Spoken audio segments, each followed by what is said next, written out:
Welcome to People's Debate, jointly organized by TVC, BBC Africa, and Enough is Enough. Yes, indeed. And tonight's debate will focus primarily on, of course, education, infrastructure. We'll be looking at the power sector and, of course, roads infrastructure, security, health, and the economy, and, of course, governance. You can watch us live on TVC channel on DSTV 418 and online on the Facebook pages of BBC Hausa, BBC Igbo, BBC Pidgin, and BBC Yoruba. All right, in case order, starting with African Action Congress, Rabiu.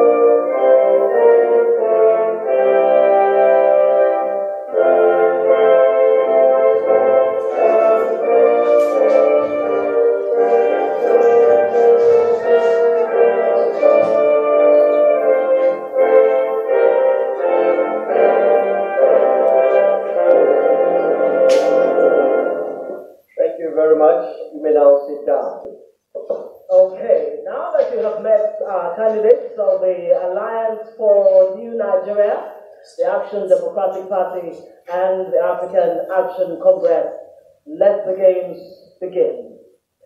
Okay, we will start off with the economy. That will be our first focus tonight. Of course, we have tried to aggregate all the major areas where Nigerians, that Nigerians are really concerned about. The economy, security, of course, infrastructure, and as we stated earlier, education. Yeah, and before we do that, we need to invite them. We will give them 2 minutes each to tell us about their own manifesto of their parties, starting with Rabiu Ahmed Rufai of AAC.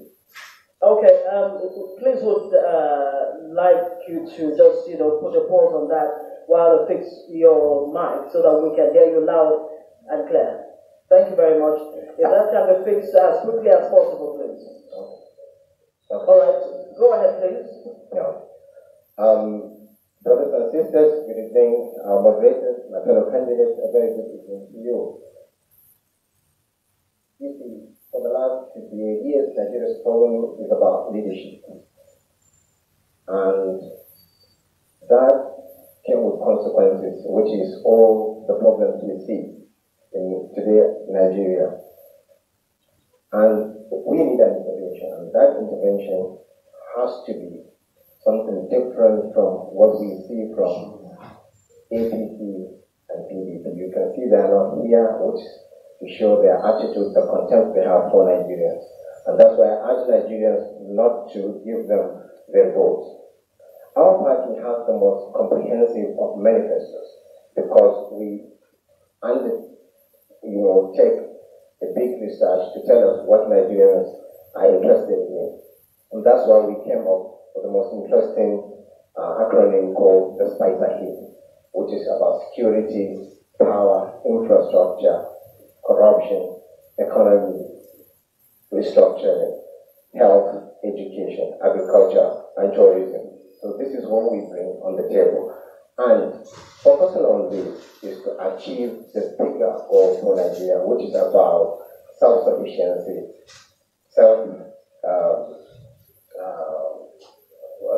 reliance, and then sustainability, and of course, the national security that is at the heart of every Nigerian as we battle with a lot of insurgency, with a lot of issues that are bedeviling our people.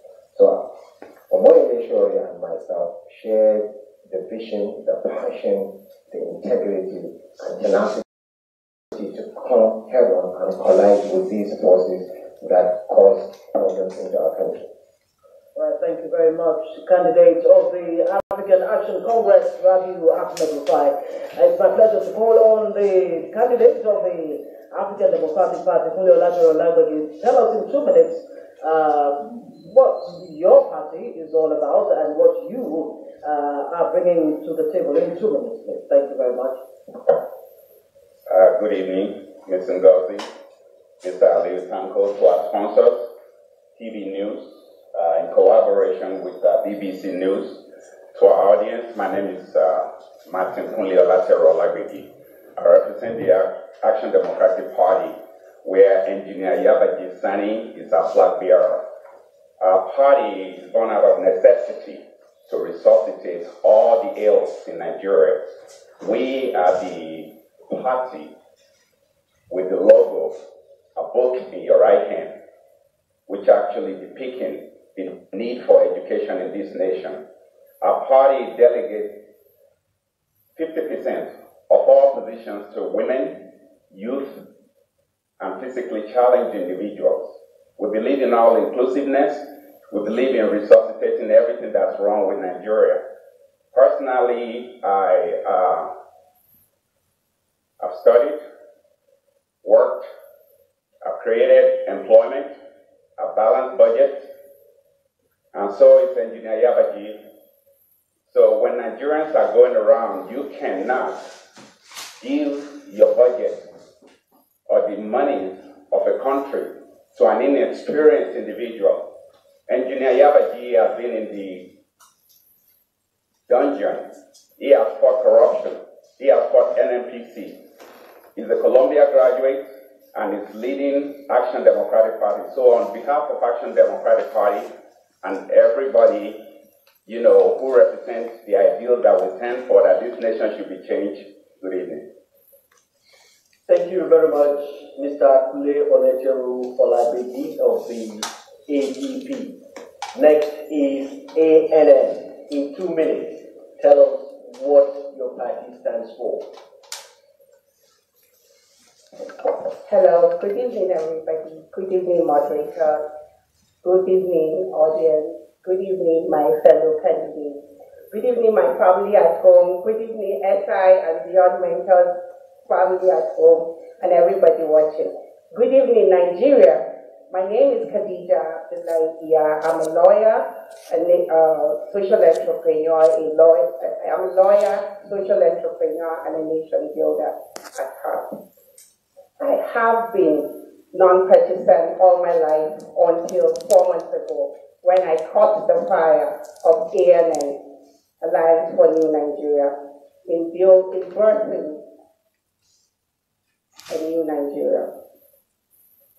All my life, I have always known that in birthing, I caught the fire of Alliance for New Nigeria, and I believe that a new Nigeria is possible. Do not allow anybody, I'm talking to all Nigerians to know, I'm telling you that do not let anybody tell you that a new Nigeria is not possible, because I believe in a new Nigeria where the boy, no name, who lost his voice because his parents were butchered by Boko Haram, deserves a new lease of life when we are rehabilitated to contribute effectively to a new Nigeria. I believe that that girl child who's been forced into marriage and all the over 13 million children out of school deserve access to quality education. I also believe that every Nigerian, you and I, should hold hands and abolish the ethno-religious sentiment that we have and hold hands to build a strong economy for Nigeria. And our manifesto is Aspire. Thank you very much. Your time is up. The only lady on the podium, the candidate of the Alliance for New Nigeria, Khadija Abdullahi. Thank you very much for that introduction. I will take the liberty, if I can, to call for a breather, a very short one, a very short break. When we come back, we'll begin to fire the questions. Thank you. Domestic schooling centers across the country.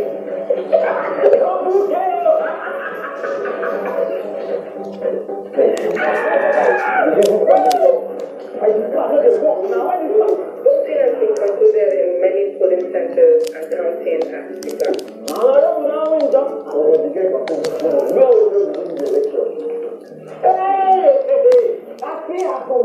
Write it down. Write it down. In what can be described as a near-miss, the opposition lost to the incumbent by a single vote. Voters have been seen to go on the streets and express their strong vote. How can anybody lose by one vote? One!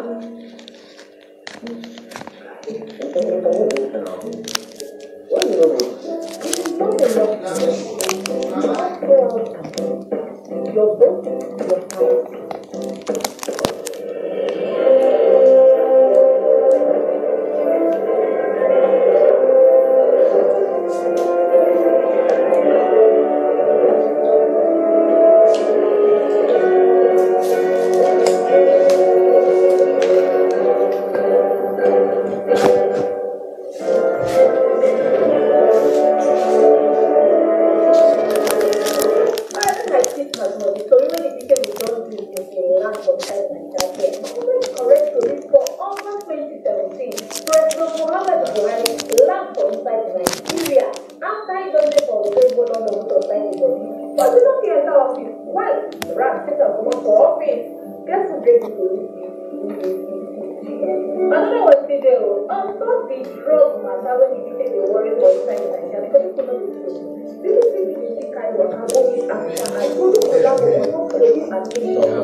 Thank you very much and welcome. You can watch us on BBC channel 418 on DSTV and BBC Hausa, BBC Igbo, BBC Pidgin and BBC Yoruba Facebook pages online.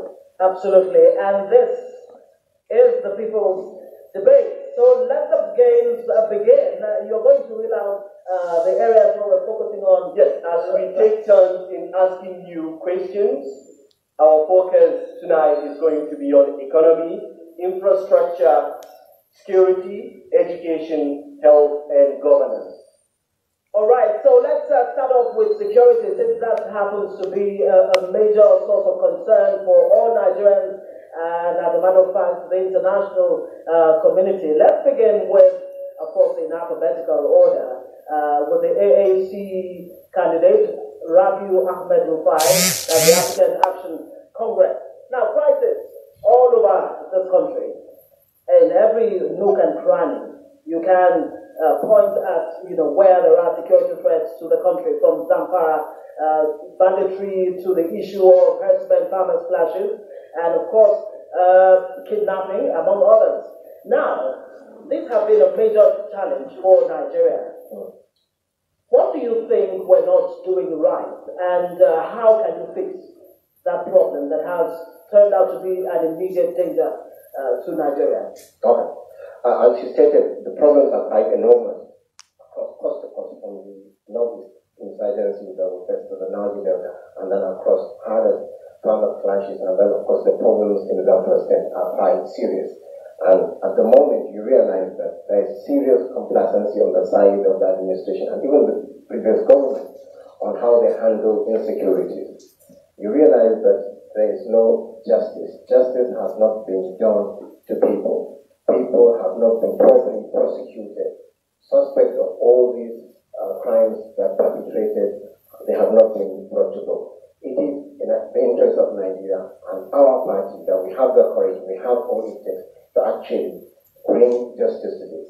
And when you disentangle the problem, you realize that there are other problems that we have not been doing. The leadership of the security forces, the military, the SSS and so on, they have not been doing the work as they should. Therefore, we'll check through. When we find them, we'll fire them. We'll have to change the structure there. We have to bring about technology in the way we use drones nowadays actually bring information. We have to also leverage on intelligence gathering and sharing among the security forces. And then, of course, when you look at the terrorism that we face, we also have to partner with our neighboring countries and then the global community to see how we end that.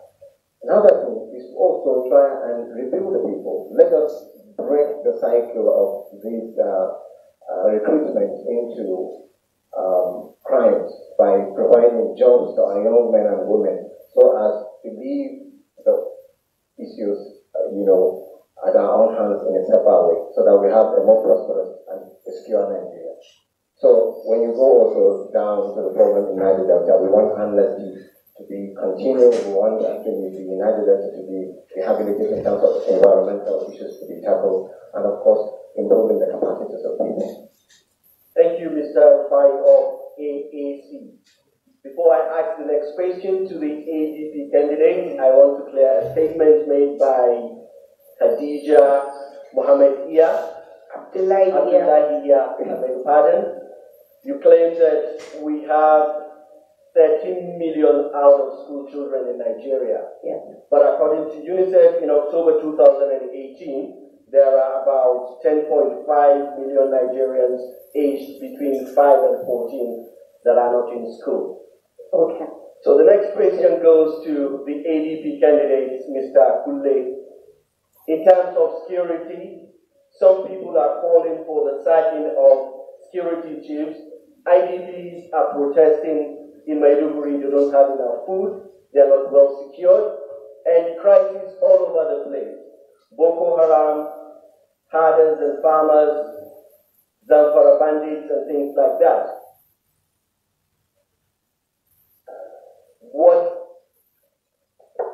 Thank you, Mr. Moderator. I don't need to go down to everything that you have stated because all Nigerians have heard it. Everything that's happening in Nigeria begins with leadership. We have an inept leadership right now. When I was growing up, even if my neighbor dies or somebody down the street, we hurt.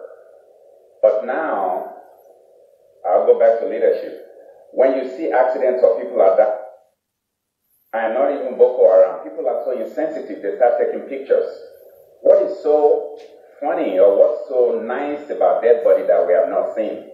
So it's all about leadership. It doesn't matter if you are from east, west, north, and south. When Nigeria breathes or bleeds, the government, particularly the leadership, should bleed. So what do you do about it? We have disgruntled military personnel. All the soldiers, the army, military, and so forth, they are still there. You need to remove those who were there when President Jonathan was there, promote the new ones so that you give them a new breed of enthusiasm.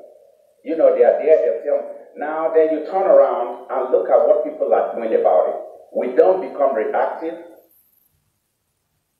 we become proactive. If something catches you unaware, you go ahead and start training for it. What I've seen with our military is hazing, terrorizing our people on the streets. What are they doing about our borders? People can never sleep with two eyes closed. So whatever is happening in Zamfara, even though I'm from Ondo State, it's happening to me as well. Under the leadership of YY Sani, we will make sure that we form alliances with people not only in West Africa, but in other areas where they are being terrorized. Joint exercises with US, UK, etc., so that we can fight terrorism. Thank you. Okay, thank you very much. Candidate of the ADP, Kule Olatoye. Now to you, ma'am. The candidate of the ADP has said there is a need to be proactive and that the shock value is lost on us. We're no longer shocked when we hear numbers of people killed in different parts of the country like they're just numbers, but these are real human beings that belong to families. What exactly do you think is at the root of the security challenges we're facing, and what solutions will you bring to bear? In creating our territorial integrity, we need to have a border security. And in doing that, what we need to do first is to encourage community policing, re-equip the security agencies. Another thing an FD-led government will do is to ensure that there's establishing a department for homeland security that is routing information sharing together so that everybody will have knowledge of the proliferation of arms coming into the country. One of the things, I remember that our present president mentioned some time back about arms coming in through Niger, from Libya.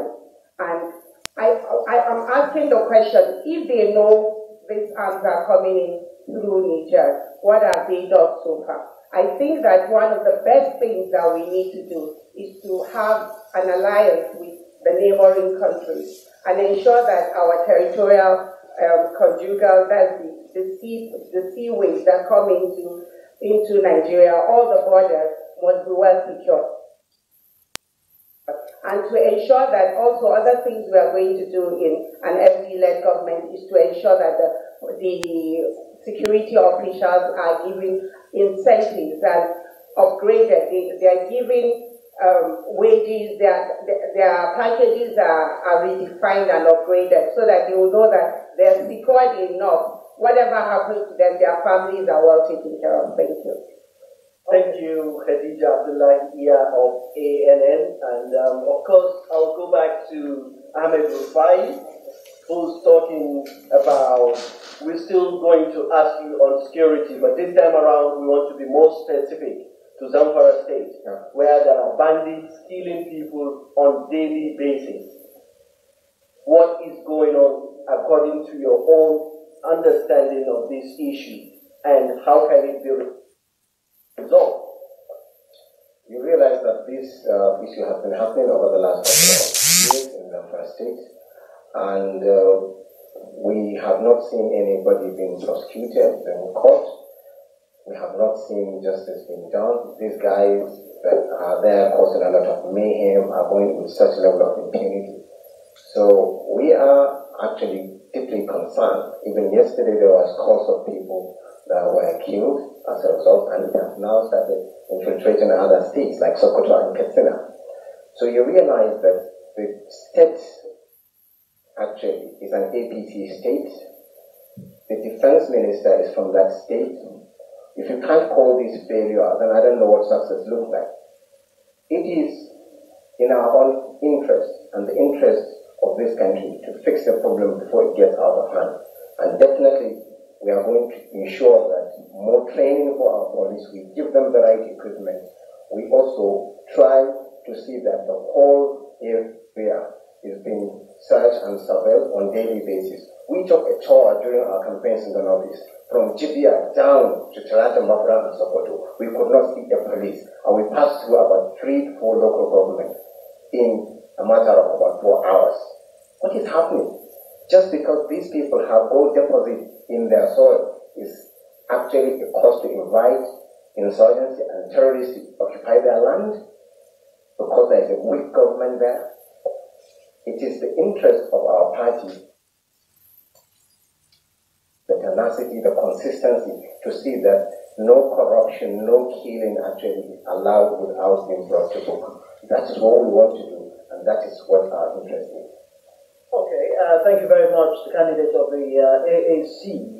To you, the candidate of the ADP, I have not heard any of you gentlemen or the lady talk about how exactly you plan to fund anti-insurgency and, to fight all the security challenges that we have. Everybody seems to know what the issues really are, but how to go about solving them, especially funding the security apparatus. How do you plan to do that? ADP. Thank you so much.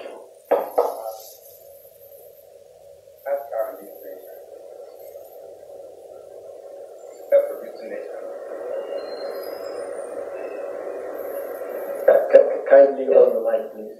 The problem. No, turn it on. Raise it up. Is it on? Is the blue light on, please? Okay. Yeah. Just raise it towards your mouth, please. Thank you. So that we can hear you well. Go ahead, please.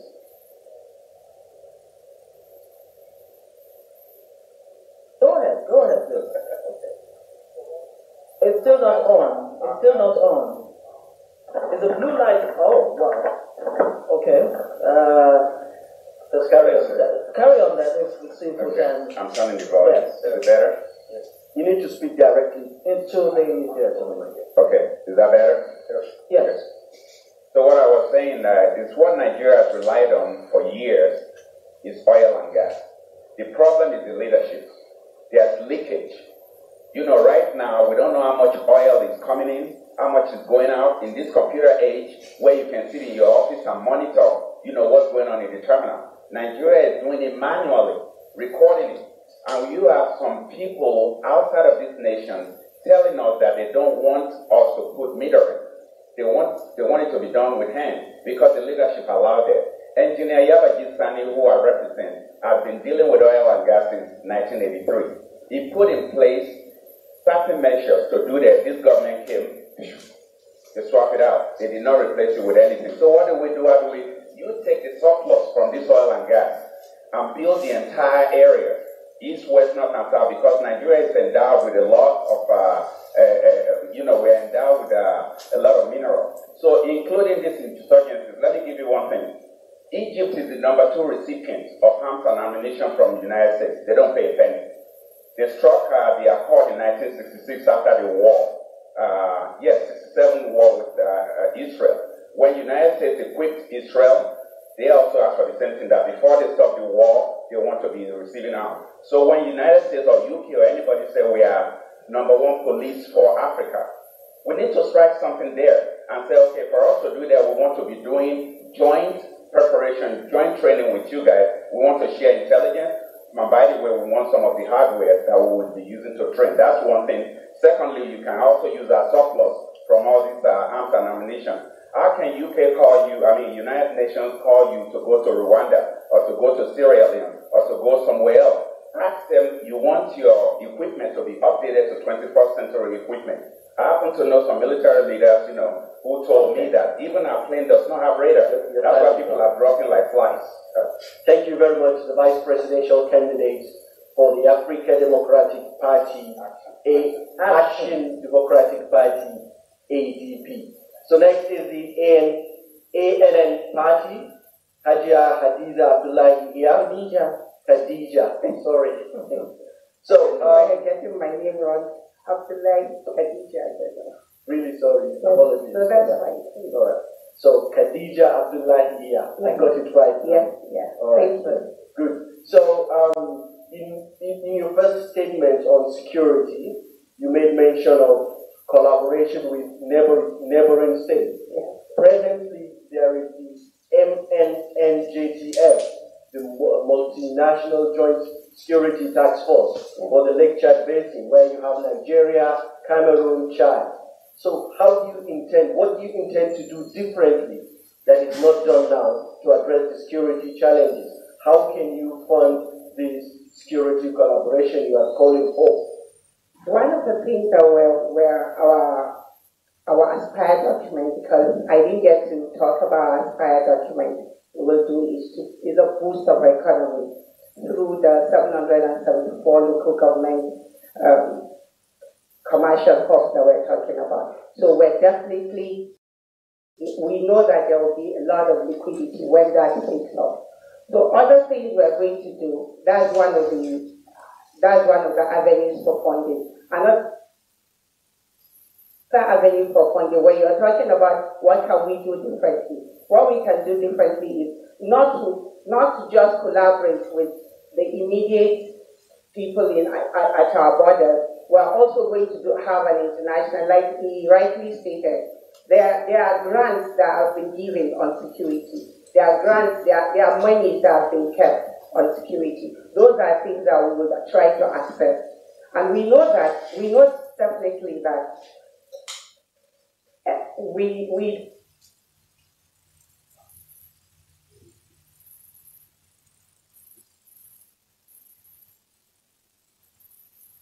and trying to reduce our own government spending to route it into the issues of security would ensure that we're able to raise enough revenue.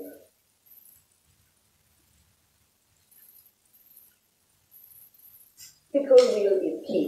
Well, when the political will is there, wherever the money is going to come out from will Boko Haram or their life.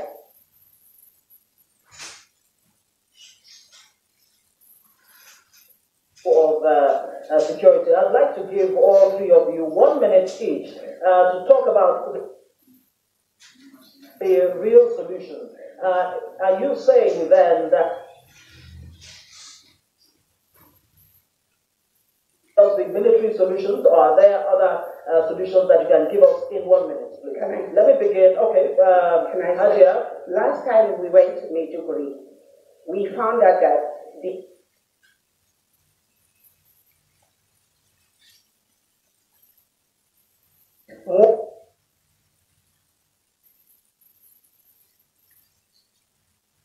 of that community. You tell the person, yes, the leader, then you tell the person that you have come. We have abandoned all that. Another thing we're going to do is to strengthen the traditional institution and ensure that those things are put in place. Every northern state, because most of the security challenges coming from, there's one by profile in different places. So we put up all those gates, so that when people come in, you go and meet the traditional people and ensure that they are there. That's one of the things you are going to do. And then engage the community and then sensitize them on people coming into there. That's one thing we are going to do. All right, thank you, Khadija. Our question is that we want you to be specific in telling us, are you in support of dialogue or using force to bring an end to insurgency and insecurity in Nigeria, starting with ADP? Well, since these people are like ghosts, who do you dialogue with? If one eye is open, you don't even know. The worst of it is that people who are being killed don't know their offenses. What have they done? You can't farm in your own home. So what you say here, community policing, then, whatever we have to do on the border patrol. I don't know why we have so many barracks inside Abuja when they should be all around our border. It starts with the leadership. So again, I'm saying Nigeria is going to other nations to be their forces there. How come we cannot do it here? It's the leadership. Deploy all the military people to go out there, then engage the community. Be your brother's keeper. Don't say because something is going on in Zamfara, and if you're a whistleblower, next door state, you go ahead and tell them. So we'll be proactive. So are you going to use force or dialogue? Combination, sir. Combination. But you cannot have dialogue with people you don't know.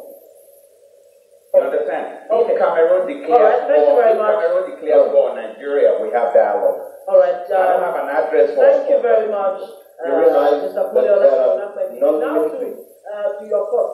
We need to get a good perspective of this. 3,500 people lost their lives needlessly last year alone, in 2018. As a matter of fact, Nigeria has been described as a killing field.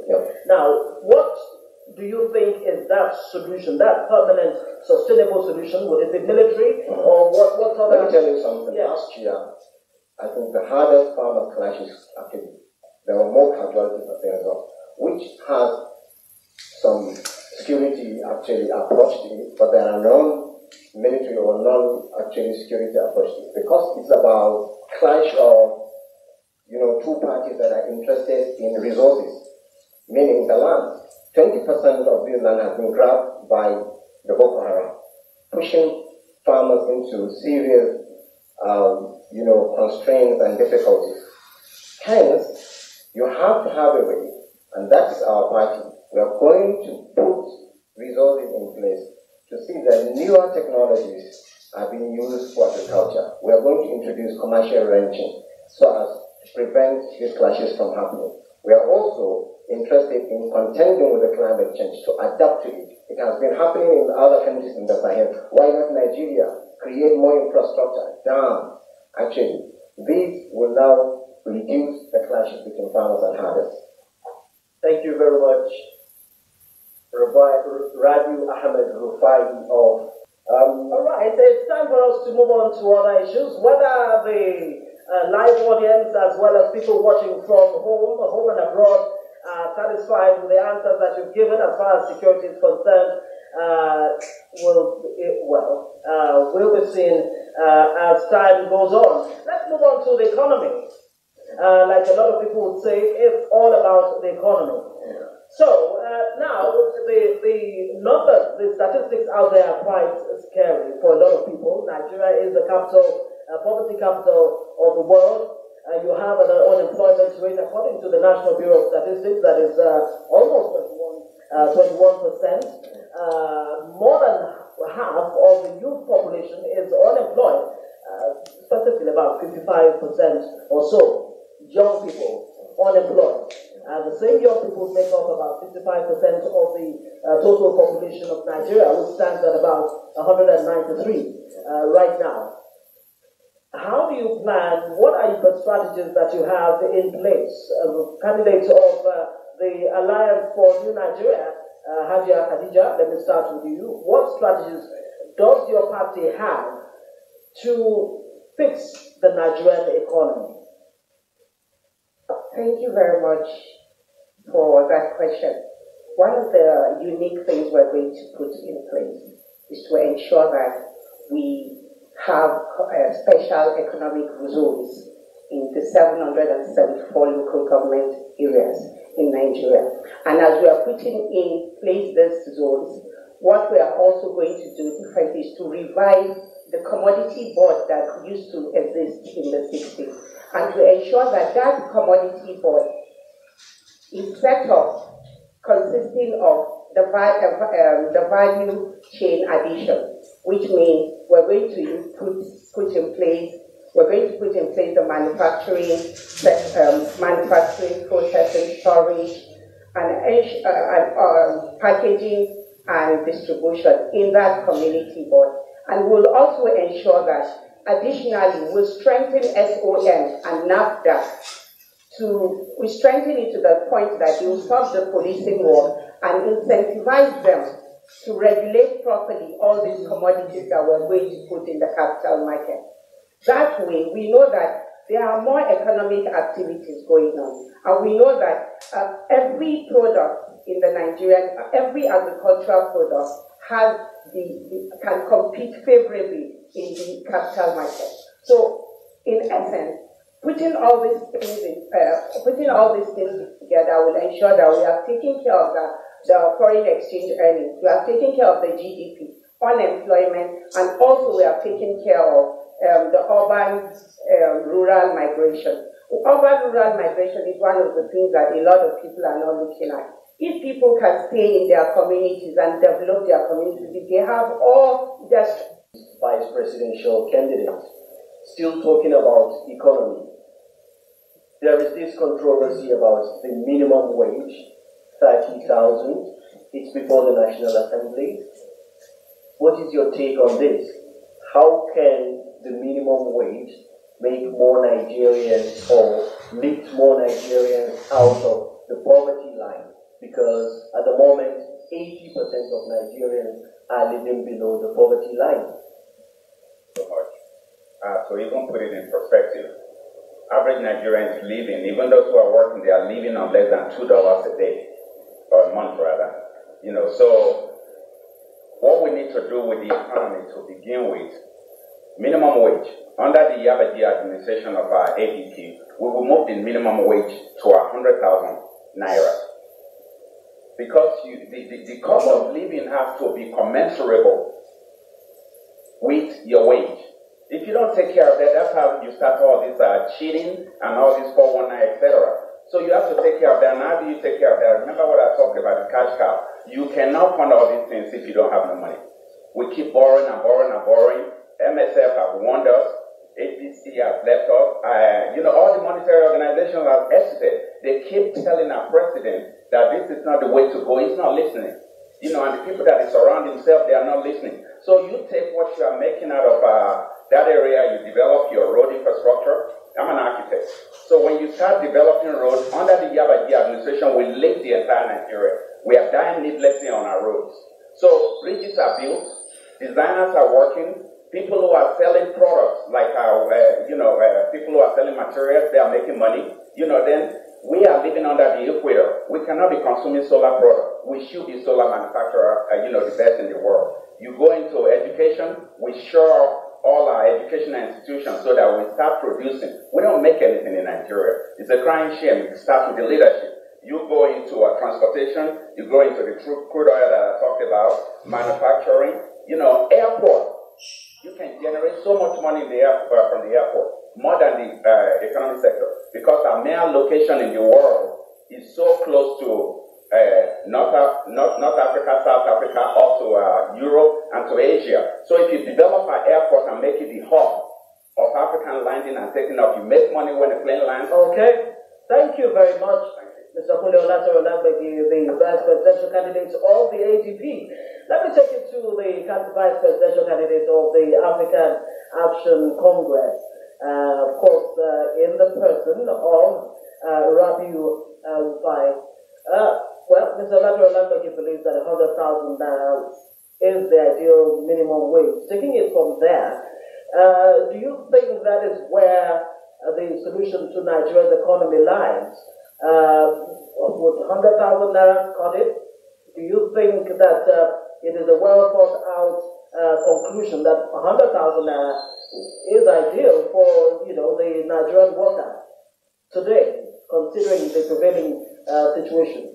But really the question is, how will you fix the Nigerian economy? Pull people out of poverty, as we are the poverty capital of the world. Congress has now found a partner. We have been the first party to push the agenda of, we don't call it, by the way, minimum wage. We call it living mark. You realize an average, family man with 40 is likely to have food, shelter, and medication, school for his children. So when you do the math, at least on daily basis, you need to feed your family with 1,000 naira, and that is 30,000 already. You need money also to pay the rent, which will be around 200,000, a decent house per annum. So when you put all this together, you realize that even that for the beginning of our time, as we go on into our administration, we are going to increase this wage. That's what we are. You said this is a solution? Yeah, of course. There are other solutions. We are going to turn Nigeria into a construction site because we are going to inject jobs into infrastructure. We are interested in creating 2.5 million jobs in the infrastructure, roads, railway, sanitation, water, and so on. And at the end of the 5-year term, we are interested in creating 5 million jobs. Do you know where such jobs will come from? We are going to employ 160 primary healthcare workers to work in our local hospitals. We are going to employ teachers, 200,000 of them, which we are going to distribute across the country. 200 per local government. And then the remaining, because when you do the math, it's going to give you 160,000 teachers. The 40,000 are going to be redistributed in areas where there are existing deficits. When you do this for New Nigeria, do you think the latitude to effect some of these policies that will turn around the economy for good? Thank you for your question. You can actually leave your mics on, please. Thank you very much. Please, can you come back again? You said something.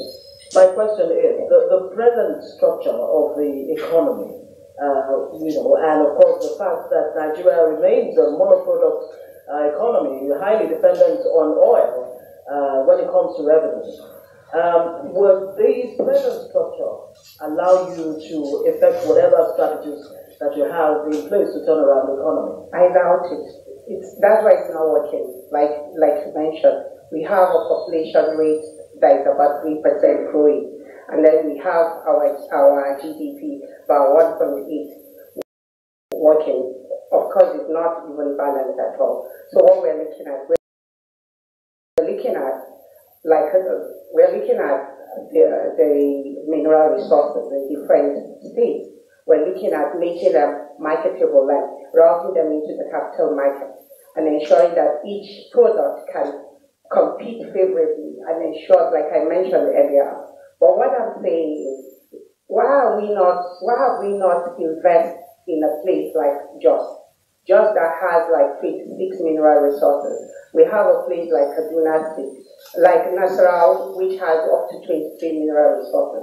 We have so many of these places. There's no local government in Nigeria that doesn't have something. So what we are saying is, if we want to change the economy, we have to increase the interplay of economic activities in the country. And we have to start from the grassroots. When we do that, I'm very, very sure that our economy will boost and we will have no business being the poverty capital of the world. Thank you very much, Khadija Abdullahi. I will now move to Mr. Kule Olabe.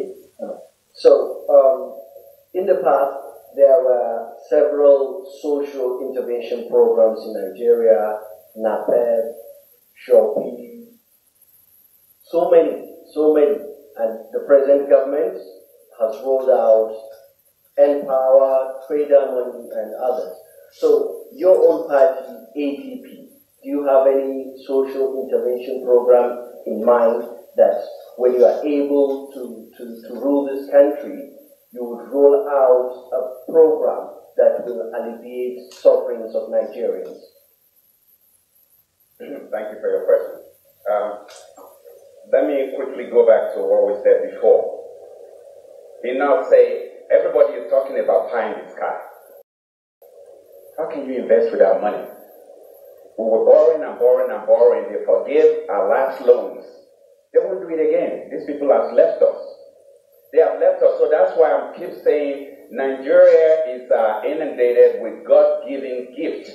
We didn't earn it. We met oil here. We met gas here. Number 3 in the world in gas. So we should be gas capital of the world. We should use the residue, the leftover things that were made from this oil to invest in these other places. The reason that all these people vacated Nigeria is because of their confidence in the leadership. Engineer Yabaji Sani has been there. He has done it. He graduated from an Ivy League university, one of the top universities in the world. I did the same thing. A school where I've seen it in practice. You don't forgive anybody who has stolen. Let's stop calling him 419 wherever. They are thieves. Call them thieves, and if you don't put them in jail, they'll keep on doing it over and over again. So if you don't punish a thief, he's going to come back again. So under the Yabaji administration, we plug the leaks and use the residual to develop everything else that we have. Hey, thank you very much, candidates and vice presidential candidates of the ADP, Mr. Kule Olagbegi. A final one, and I'd like all 3 of you to answer this question in 1 minute. The debt profile of the nation is hitting astronomical levels, about 22 trillion, if my memory serves me right. Let me give it to the candidates of the African Action Congress. You can see that paralysis is actually also due to poor governance and lack of the capacity we have to create growth within our country so as to be self-sufficient and sustainable. And that is why we are going to close the leakages we have in corruption. Nigeria is being hemorrhaged 5 to 6 billion on an annual basis. As a result of that, we have not been able to attract foreign investors to come and actually put plants and factories on our country so as to have our GDP on the higher side. We have not also been able to create the economy that would kickstart itself. What we have seen in this administration is not buying in the name of investment. They should have started this the day they were sworn in office, not when election is around the corner. You keep sharing 10,000 naira to people. For us to really deal with it, we need to have a very robust economy in this country. All right, thank you very much. No, my question has to do with debt profile, but you just spoke to the issue of trader money, which has become more or less a controversial issue. Yes, indeed, especially at this point in time because of the elections in the next few days. So some political parties are thinking that, why now? Exactly. All right, so the candidates of the Action Democratic Party, very quickly, 1 minute you have to, how do we pull Nigeria out of this debt hole? The way you do it again is that leadership. Success begets success. If people are pulling out of Nigeria, you are sending signal that that's not a place to do business. When you borrow a loan, remember the word borrow, it's loan. You don't borrow a loan and pocket it. You don't borrow a loan and start living a life of luxury overseas. You deal with those individuals who are responsible. How can I be a legislator and enact a law? And I said, well, I'm going with, what's it called, immunity. Immunity for what? Prisons are not made for poor people. They are made for jailbreakers. So the moment you start punishing those people who are responsible, you will calm things down, investors will start coming to Nigeria, and then you are able to do things adequately. You know, we cannot be asking people to forgive our loans. We should be loaning people for all these amenities that we have all around us. Get the gasoline money, use it, the crude oil money, use it to develop the other area. Enough is enough. Everybody is guilty by keep on voting the same people in over and over. Vote Action Democratic Party. See what we can do in 100 days. All right, thank you very much. Thank you very much. Your time is up. Khadija Abdullahi here of ANN. So in terms of the debt profile, the past administrations, especially the Obasanjo administration, went to Paris Club and there was debt forgiveness and we were able to pay our debts and now we are back. So what is going to be your option? How are you going to tackle the issue of Nigeria's debt? I think, sorry, thank you for the question. I think that is a responsibility. It is a responsibility that causes all this kind of issues. If you're responsible enough and know what you are tying the next generation into by taking loans, when you know that there are other ways, there are other avenues to manage and to nurture the resources that we have in Nigeria. Nigeria doesn't have any business in poverty capital at all. If every resource in this country is well harnessed, and the excess crude account that used to be there saved us at some point. What we are supposed to do is to ensure that it's being revived and upgraded, and we need to also know that we cannot continue taking on the debt profile issue in Nigeria has to stop. And I think that people should be prosecuted when you take loans. Yes, when you take loans, and you need to be sure where those loans are going. And there has to be transparency and credibility in the operation of governance in Nigeria. Thank you very much, ladies and gentlemen. Vice presidential candidates of the AAC, the AGP, and of course the ANN laying out their plans for Nigeria if they do get it when the elections come right around the corner. It's right here with us. Okay, we'll take a short breather so that we can chew on some of the things that you have said. It's a good place to take a short break, and when we come back, still more questions for you, ladies and gentlemen. We'll take that break. Stay with us.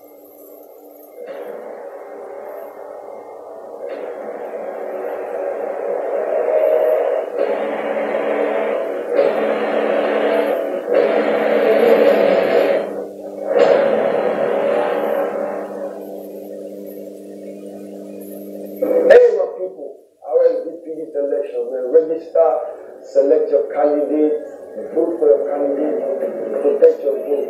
One love. Let's make Nigeria great. Thank you very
choose their Northwest National Assembly members there, and also ensure their own free participation. Very, very good. Nigerian citizens should demand accountability.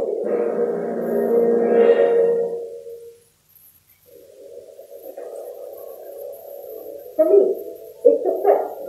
For both sides, it's a test. Have you cut down? Have you tightened your belt? Have you led by example?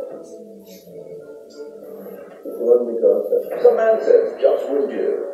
You haven't provided an explanation that would justify your former principle. But after the drill, the Minister of Information, and yes, the Minister of Agriculture, and you intend to diversify the economy. I hope we are not arguing. That's a hard compromise.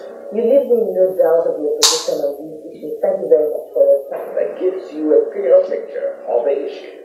So are you telling me that the real worker on issue of something Fireworks, unbiased, unabashed, unrelenting. On TVC News.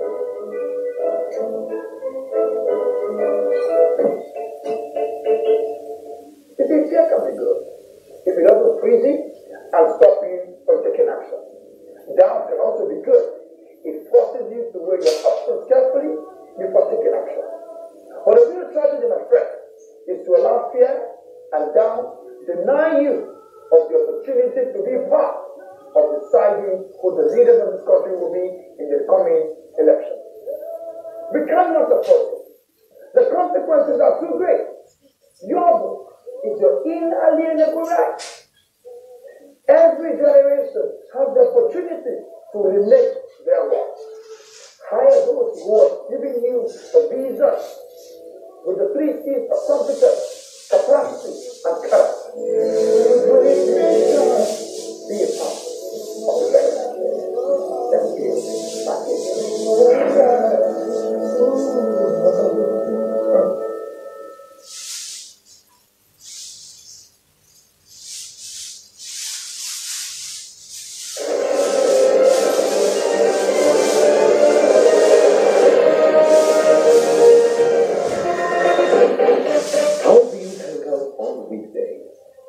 Why not join us at 5 p.m.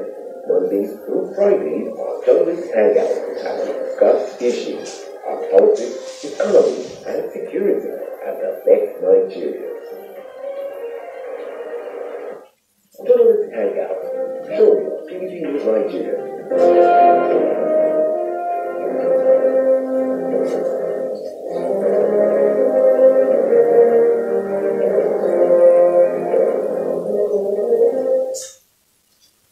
Welcome back. This is People's Debate, jointly organized by TVC, BBC Africa, and Mina.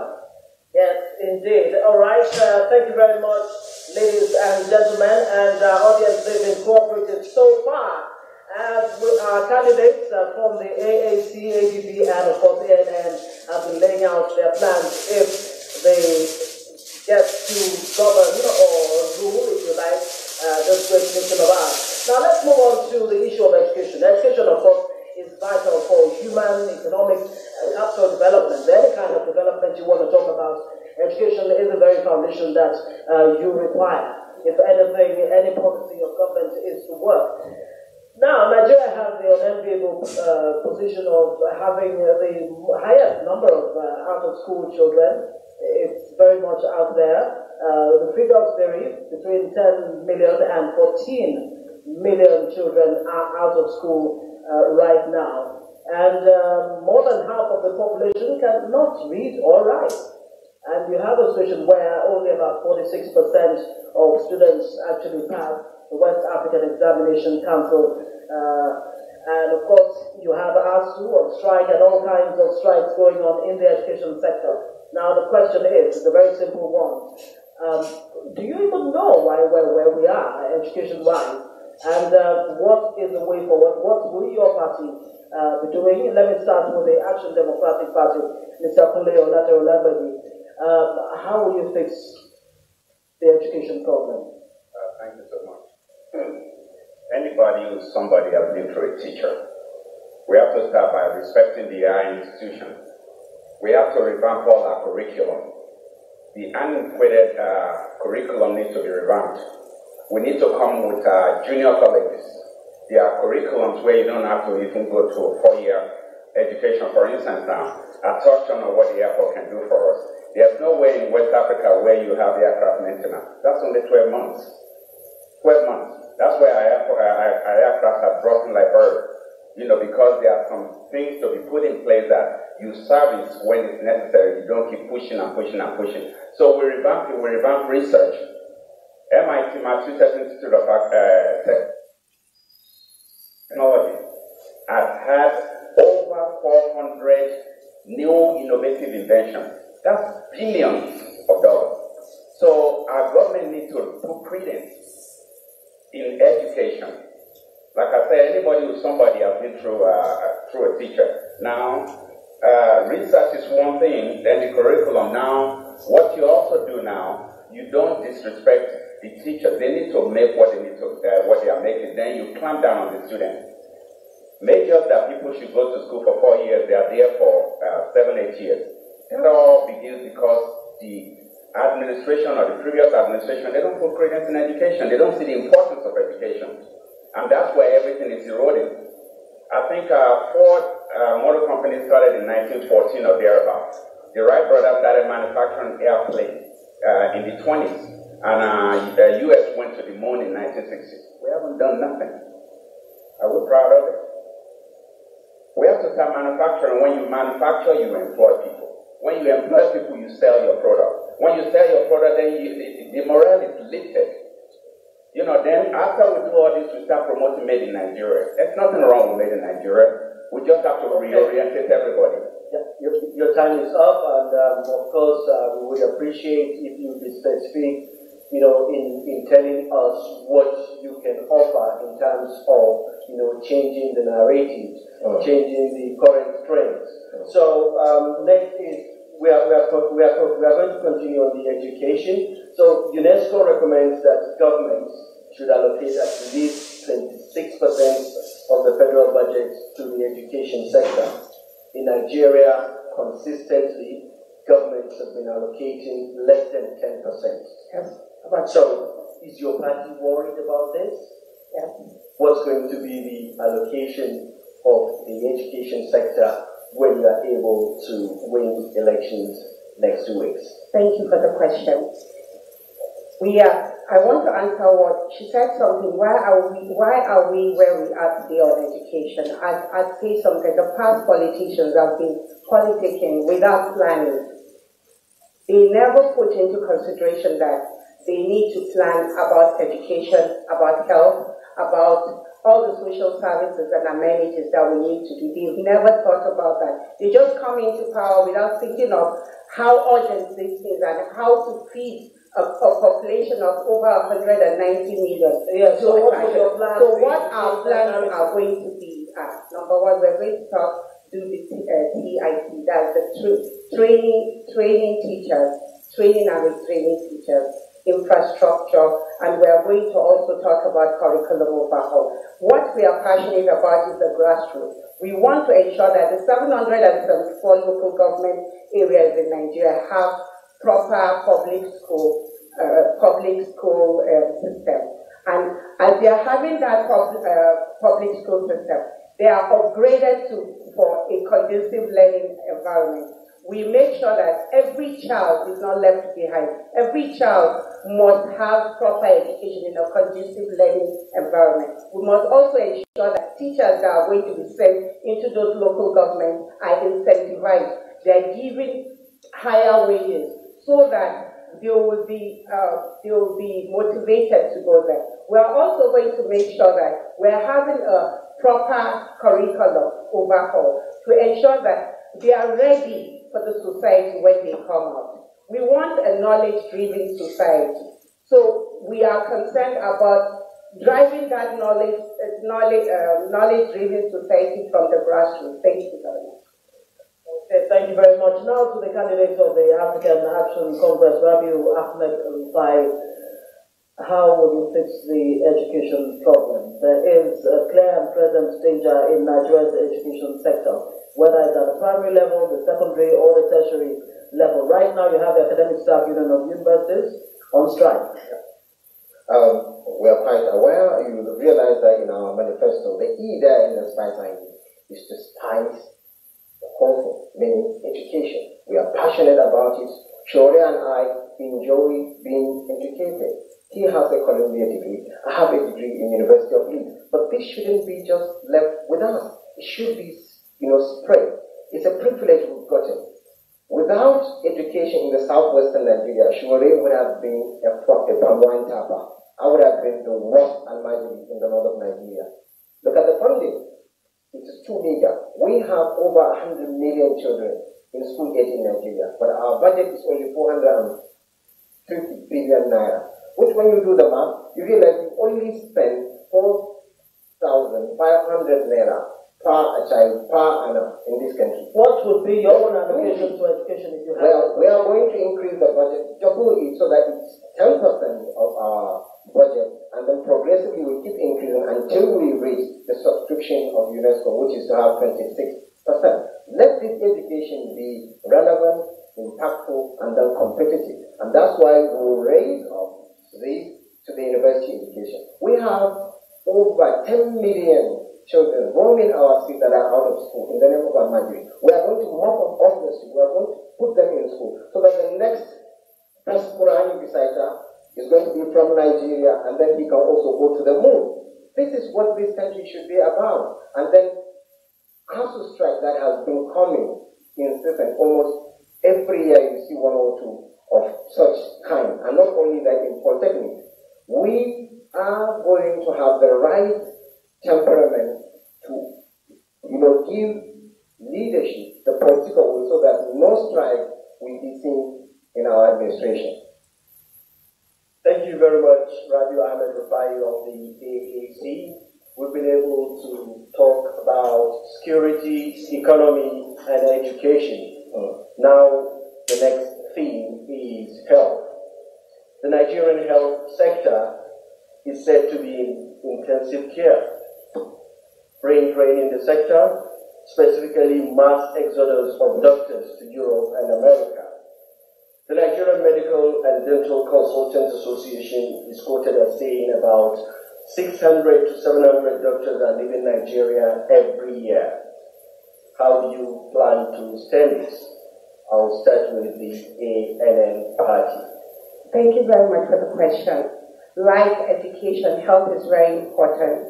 We have allocated, when the FD-led government comes, we are allocating 10% of the budget to health. Why? We're looking at the same kind of program model we are having for education. In 774 local governments, we want to incentivize doctors to go into these communities. I'll give you an example. In 2014 or 2015, we went to a community called Tipton, where we met a health official. He didn't know anything. He does not know anything about health. He went to a nearby town, made sure that he got a little experience. Now, at that community center, he became the midwife, he became the cleaner and the accountant there. That is not acceptable. Right now, we have less than 20% of community centers cut across all Nigeria. We need to upgrade that. We need to equip them and make sure that we have very good equipment taken into those communities and ensure that every community in Nigeria has. This will curb infant mortality rate. This will curb a lot of issues. And that's for ensure that aside from taking doctors inside and building community health centers, NHIS, we want to ensure that everybody has access to NHIS. So those are the things that we plan to do. There's more, but my time is almost up. Well, you have about 41 seconds to go. Thank you very much for keeping it short and simple. To the candidate of the ADP, we have barely 5 minutes to go. Very quickly, I'm going to put your thoughts across. Let me ask you the same question. Huge migration of doctors out of Nigeria. In the United States, 70% of African American doctors are Nigerian. We have the highest infant mortality, maternal mortality in the world. HIV prevalence, mother-to-child transmission is still very high, about the highest in the world. how do you plan to fix education, health? Thank you, Madam Moderator. Real quickly, let me go back to education, then I use No, health, please. Yeah. Health, health. We'll go to health. I just led a group of people to go to Mabuchi High School to paint and to read to students. So you lead by example. Speak into your mic, please. I'm saying you lead by example. You know, I'm not too big to get my hands dirty. I just went to Mabuchi Elementary School, along with some youth that some people call lazy. They're not lazy, they need innovation, they need leadership. They followed me to Mabuchi, we painted the school, we gave some provisions to the students, and then we have another one later where we're going there to read. That's education, that's where we have logos. Yeah, but it's painting the schools enough to turn the, improve the quality of education. Start, man, we don't have budget. It's a good place to start. Okay. We don't have the budget. All right, go ahead and address the issue of health. Now on health, I led a group of people to go donate blood. Even before I was vice presidential candidate. It's called Attitude of Volunteerism at National Hospital here in Abuja. They said it's not possible. I was on it for 2 months and I led people to go ahead and do it. Health, you don't wait till you are sick to go seek a doctor. It's called preventive maintenance. That's why people just drop there. They say, oh, he's been walking around, they don't know what happened to him. You know, I'm not saying there are not accidents, but you need to know and prevent it before it starts. Now, what you just alluded to, I was in a fundraiser in Atlanta, Georgia. 250 graduating students out of the University of Ibadan, including their pharmacists. Only about 5% is left in Nigeria. Okay. So what do we do with this thing? You, first of all, give them a conducive environment where they can breathe, where they can make research. Okay, I'm afraid we'll have to put you on hold. Let me quickly take it to African Action Conference candidate, vice presidential candidate. How do you plan to fix health? Can you do that in about 2 minutes? Okay, my time. Go ahead, please. Fantastic. You realize that you mentioned doctors living at work. What of the nurses? What of the lab people? Physiotherapists? It's a whole, actually, multi-professional discipline, and they are living. One, you look at it, the burden is high. Doctors, pharmacists, nurses are living. What we end up with a very weak health system. So, our party has this as intervention. First, we will improve by giving more funds into the sector. We are going to actually reverse the inverse care law so that we have a perfect square. Most of the resources are the tertiary center, while most of the diseases are the rural areas. Last year, there was a standard declaration which says primary health care is still relevant. And that's where we are keen to employ 160,000 primary health care workers to work across all the 774 local governments in this country. And of course, we're going to be training and actually improve the training of our health workforce environment so that doctors don't have the urge to leave for greener pastures abroad, meaning give them autonomy, give them more remuneration, try and improve the working environment, bring more gadgets so as to improve our diagnosis. That's Fulio Olamide and the vice presidential candidate of the ANN Alliance for very much for conducting yourself in the most ASU, yes, that's good news. ASU, we hear that it called out its flight temporary. Yes. 30 seconds of my time. Yes, unfortunately, like they say, life ain't fair. Would like you to shake hands in spite of the fact that you did not fight, you did not quarrel. We can do it. Thank you very much. And very big thank you to our live audience here in the hall. Now you can put your hands together for yourself. Thank you very much. We do appreciate it. On behalf of my co-anchor, Alil Tanko of the BBC, thank you very much. My name is Ngozi and label TVC News. It's been a pleasure anchoring this People's Debate. We wish you all the very best. And like we always say, God bless Nigeria. Thank you very much.